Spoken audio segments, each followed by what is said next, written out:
ಮೊನ್ನೆ ದಿವಸ ಮರ್ಡರ್ ಆದಂತಹ ಸಂತೋಷ್ ಕುಮಾರ್ ಪ್ರಕರಣದಲ್ಲಿ ಕೆಲವು ಆರೋಪಿಗಳನ್ನ ಮಾಡಿದ್ವಿ.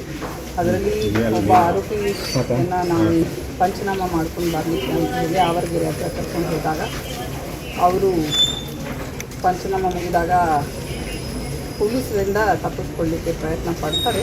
ಆ ಸಮಯದಲ್ಲಿ ಪೊಲೀಸರಿಗೆ ಅಟ್ಯಾಕ್ ಕೂಡ ಮಾಡಿದ್ದಾರೆ. ಹಾಗಾಗಿ ಗಾಡಿಯಲ್ಲಿ ಗುಂಡು ಅಷ್ಟಾದರೂ ಕೂಡ ಕೇಳಿರೋದಿಲ್ಲ. ಫೈನಲಿ ನಮ್ಮ DSP ಸಿಟಿ ಅವರು ಕೂಡ ಅವ್ರ ಮೇಲೆ ಗಾಡಿಗೆ ಫೈಲಿಂಗ್ ಮಾಡಿದ್ದಾರೆ. ಎಷ್ಟು ಜನ ಅರೆಸ್ಟ್ ಆಗಿದ್ದಾರೆ? ಎಷ್ಟು ಜನ ಇದು ಮಾಡಿದ್ದಾರೆ? ಅಸಲ್ಟ್ ಮಾಡಿದ್ದಾರೆ. ಜನಕ್ಕೆ ಸೆಕ್ಯೂರ್ ಮಾಡಿದ್ದಾರೆ. ಅಸಲ್ಟ್ ಮಾಡಿದೆ ಎಷ್ಟು ಜನ ಒಬ್ಬ ಅವರು ಫೋನನ್ನು ಬಿಸಾಕಿದ್ದೀವಿ ಅಲ್ಲಿ ಅಂತ ಹೇಳಿದ್ರಿಂದ ನಮಗೆ ಆ ಫೋನು ಫರ್ದರ್ ಬೇರೆದು ಎಲ್ಲ ಇನ್ಫಾರ್ಮೇಷನ್ ಮಾಡಲಿಕ್ಕೆ ಬೇಕಾಗಿತ್ತು.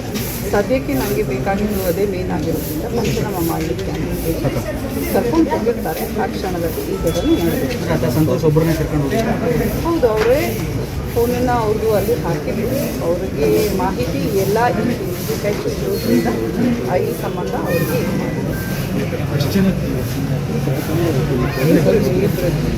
ಒಬ್ಬರು ನಮ್ಮ DYSP ಸಿಟಿ ಅವರಿಗೆ ಆಗಿದೆ ಮತ್ತು ಈ ಕೈ ಹತ್ರ ಆಗಿದೆ. ಇನ್ನೊಬ್ಬರು ನಮ್ಮ ಸಿಟಿ ಅವರಿಗೆ ಆಗಿದೆ. ವಿದ್ಯಾನಗರ ಪೊಲೀಸ್ ಠಾಣೆ. ಆರೋಪಿ ಹೆಸರು ಚಾವಳಿ ಸಂತೋಷ್ ಕುಮಾರ್.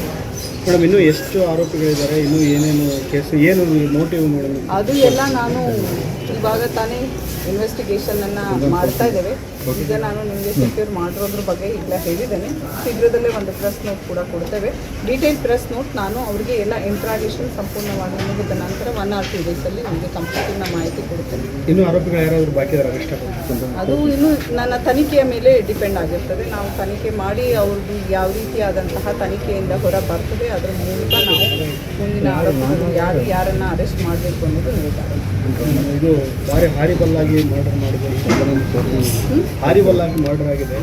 ದಾವಣಗೆರೆ ಜನರು ಕೂಡ ಇದ್ರ ಸಂಬಂಧನೇ ಈಗಾಗಲೇ 4 ತನಿಖಾ ತಂಡವನ್ನು ಕೂಡ ಮಾಡಿದ್ದೇವೆ. DYSP ಸಿಟಿಯವರೇ ಖುದ್ದಾಗಿ ನಾವು ತನಿಖೆಯನ್ನು ಮಾಡ್ತಾ ಇದ್ದಾರೆ. ನಾನೇ ಖುದ್ದಾಗಿ ಸ್ಪಾಟಿಗೆ ಹೋಗಿ ಎಲ್ಲ ಡೈರೆಕ್ಷನ್ಸ್ ಕೊಟ್ಟು ಸೂಪರ್ವಿಷನ್ ಕೂಡ ಮಾಡ್ತಾ ಇದ್ದೇವೆ.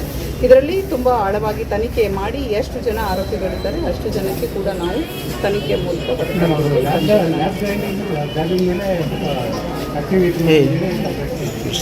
ಅದೇ ಮಾಡಿಬಿಟ್ಟು ನಾನು ನಿಮ್ಗೆ ಈಗಾಗಲೇ